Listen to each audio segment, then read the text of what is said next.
Shalom, selamat pagi saudara-saudari yang dikasihi oleh Tuhan. Apa kabar kita semua pada hari ini? Doa dan pengharapan kami kita semua ada dalam keadaan baik, sehat, damai sejahtera dalam tuntunan Tuhan. Mari memulai aktivitas kita hari ini, kita bersekutu, memuji dan menyembah Tuhan serta merenungkan firman-Nya. Mari bersama menaikkan pujian kita kepada Tuhan dari pujian kita Hatiku Percaya. Saudara-saudari, mari bersama-sama kita menaikkan pujian kita kepada Tuhan, Hatiku Percaya. Kita percaya bahwa dalam setiap perjalanan hidup kita, Tuhan tetap menuntun kita.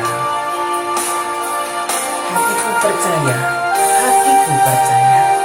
Kita percaya Tuhan menuntun kita dalam menjalani hidup kita saat kita tidak melihat apapun menjadi tuntunan Tuhan menuntun kita.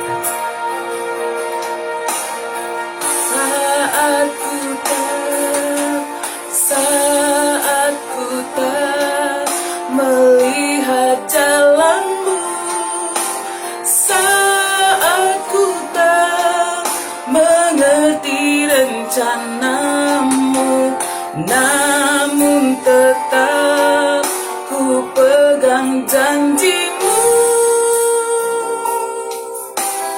Pengharapanku hanya padamu. Saat ku tak melihat jalanmu, saat ku tak mengerti rencanamu, namun tetap ku pegang janjimu.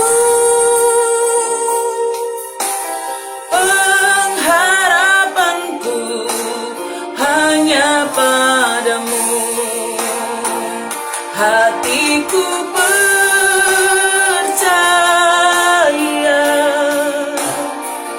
hatiku percaya,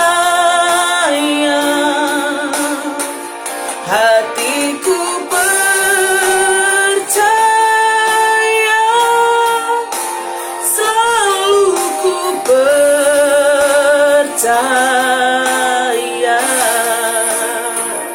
Hatiku percaya,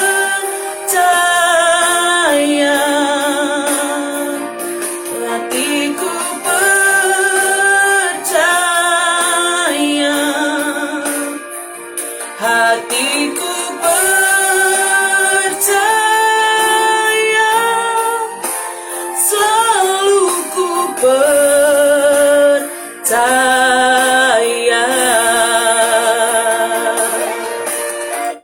Mari kita berdoa. Tuhan, kami percaya Tuhan tetap menuntun hidup kami. Terima kasih atas tuntunan Tuhan. Terima kasih atas kehidupan. Terima kasih untuk waktu hari ini kami boleh bersekutu memuji menyembah Engkau. Kami akan merenungkan firman-Mu. Kami percaya Roh Kudus menuntun kami. Dalam nama Tuhan Yesus kami sudah berdoa. Amin. Saudara-saudari yang dikasihi Tuhan, mari membuka Alkitab kita, ayat renungan harian kita pada hari ini dari Pengkhotbah 2 ayat yang ke-14. Pengkhotbah 2 ayat yang ke-14, mari bersama-sama kita membaca firman Tuhan. Demikian firman Tuhan, Pengkhotbah 2 ayat yang ke-14. Mata orang berhikmat ada di kepalanya, sedangkan orang yang bodoh berjalan dalam kegelapan. Tetapi aku tahu juga bahwa nasib yang sama menimpa mereka semua. Sedemikian firman Tuhan dari Pengkhotbah 2 ayat yang ke-14. Saudara-saudari yang dikasihi oleh Tuhan kita Yesus Kristus, dalam nats renungan harian kita pada hari ini, penulis kitab Pengkhotbah ini membuat suatu perbandingan antara hikmat dengan kebodohan dan mengakui bahwa hikmat itu mempunyai kegunaan, sangat berguna, menjauhkan orang dari penderitaan di dunia ini yang tidak perlu karena menuntun dia berjalan di jalannya Tuhan. Tetapi semua itu sementara. Inilah yang dimaksud dengan dalam kitab Pengkhotbah sebagai suatu kesia-siaan. Semua itu sementara. Ya, semuanya itu hanya sementara. Selama ketika kita hidup di dunia ini. Karena baik orang berhikmat maupun orang bodoh sama-sama akan meninggalkan dunia dan pada akhirnya akan dilupakan, tidak diingat lagi. Saudaraku, penulis kitab Pengkhotbah ini mengatakan bahwa mata orang berhikmat ada di kepalanya. Tentu saja orang berhikmat setidaknya dapat melihat apa yang ada di depannya dan tahu menjalani jalan mana yang harus dia jalani. Dapat memilih jalan yang akan memberinya kebahagiaan. Baik ketika menjalani hidup di dunia ini, yang hidup sesuai dengan kehendak Tuhan, demikian juga hidup dalam iman percaya kepada Tuhan sehingga beroleh keselamatan yang datangnya daripada Tuhan saja. Tetapi orang bodoh harus meraba-raba jalannya. Ya, harus meraba-raba jalannya karena apa tadi yang dikatakan di sini bahwa dalam ayat yang ke-14, orang yang bodoh berjalan dalam kegelapan. Dia tidak melihat mana yang baik, mana yang harus dijalani sesuai dengan kehendak Tuhan dalam kehidupannya. Tapi saudaraku, keduanya baik orang yang berhikmat dan juga orang bodoh akan menimpa hal yang sama dalam hidupnya, yaitu kematian dan dilupakan pada akhirnya. Saudara-saudari yang dikasih oleh Tuhan, karena itu bagaimana kita menjalani hidup kita di dunia ini, walaupun memang sama-sama kita akan menjalani, menghadapi kematian pada akhirnya. Sama seperti hidup kita di dunia ini pada saat ini. Pandemi ini, semua orang merasakannya, menimpa semua orang. Tidak ada pembedaan. Tidak hanya orang-orang yang tidak mengenal Tuhan, yang tidak percaya kepada Tuhan, yang tidak hidup di jalannya Tuhan, tetapi orang-orang yang percaya kepada Tuhan juga mengalaminya. Ya, juga sama-sama mengalaminya.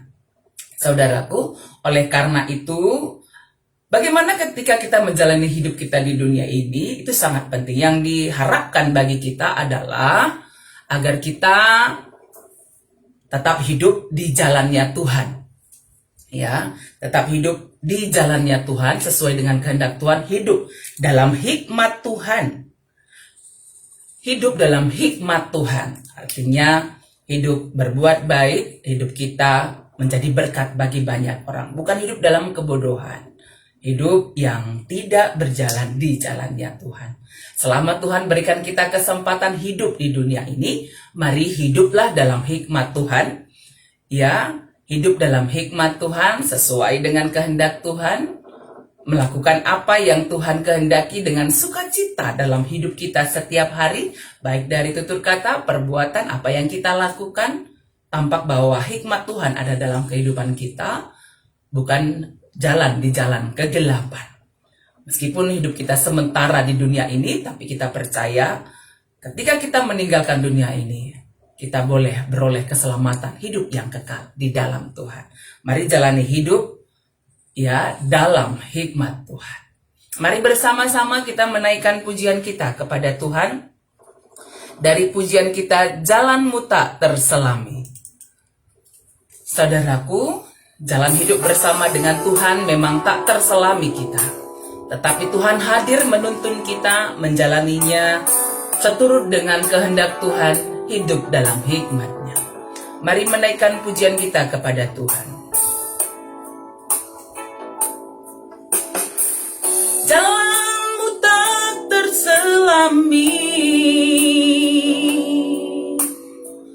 oleh setiap hati kami. Namun satu hal yang ku percaya, ada rencana yang indah, tiada terduga kasih-Mu. Heran dan besar bagiku arti kehadiran-Mu selalu. selalu nyata di dalam hidupku. Penyertaanmu sempurna, rancanganmu penuh damai, aman dan sejahtera walau di tengah badai.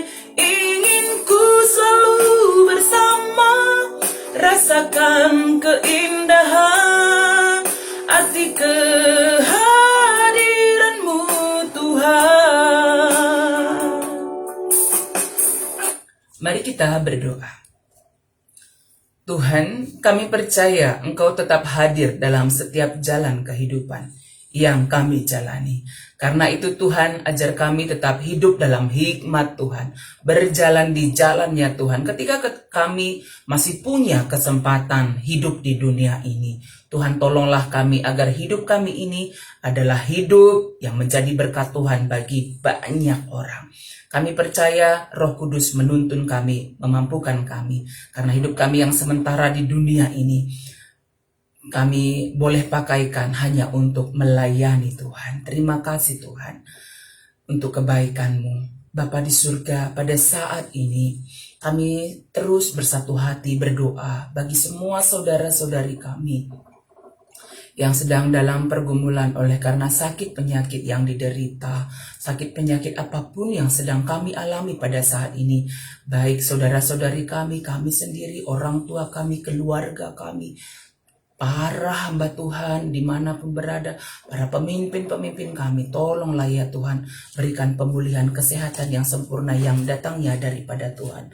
Terkhusus bagi jemaat Tuhan yang kami kasihi yang ada di Siti Lusada ini, yang sedang dalam keadaan sakit, dan kami percaya Tuhan berikan pemulihan kesehatan yang sempurna bagi anak kami yang kami kasihi, Yosua Purba, demikian juga orang tua kami Nini Karo Keisha, demikian juga Bapak Keisha yang sedang isolasi mandiri, Ari Sanjani yang sedang di Wisma Atlet, demikian juga kami percaya pemulihan sempurna bagi abang kami Bapak Kembar Sitepu, bagi orang tua kami Bapak Lorencia Kaban dan Nade Lorencia, demikian juga orang tua kami Bapak Sintia Sinuraya beroleh pemulihan kesehatan yang sempurna dari Tuhan.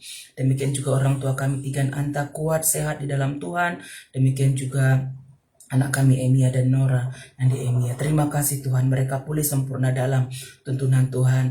Dan kami akan menjalani hidup kami hari ini. Kami percaya Tuhan menuntun kami dalam setiap pekerjaan apapun yang kami kerjakan.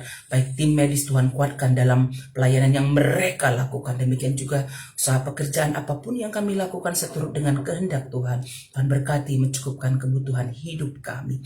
Berkati semua kami, semua jemaat Siti Lusada juga sehat, damai sejahtera dalam tuntunan Tuhan. Ini doa kami Tuhan yang kami sampaikan kepadamu. Dalam nama Tuhan Yesus kami sudah berdoa. Amin. Saudara-saudari yang dikasihi oleh Tuhan, mari kita tetap menjalani kehidupan kita seturut dengan kehendak Tuhan, hidup dalam hikmat Tuhan, dan ketika memulai aktivitas kita pada hari ini, keluar rumah jangan lupa pakai masker, atur jarak, rajin mencuci tangan, tetap berdoa, hindari kerumunan banyak orang, tetap sukacita di dalam Tuhan. Kita percaya Tuhan menyertai kita, Tuhan memberkati kita semuanya. Amin.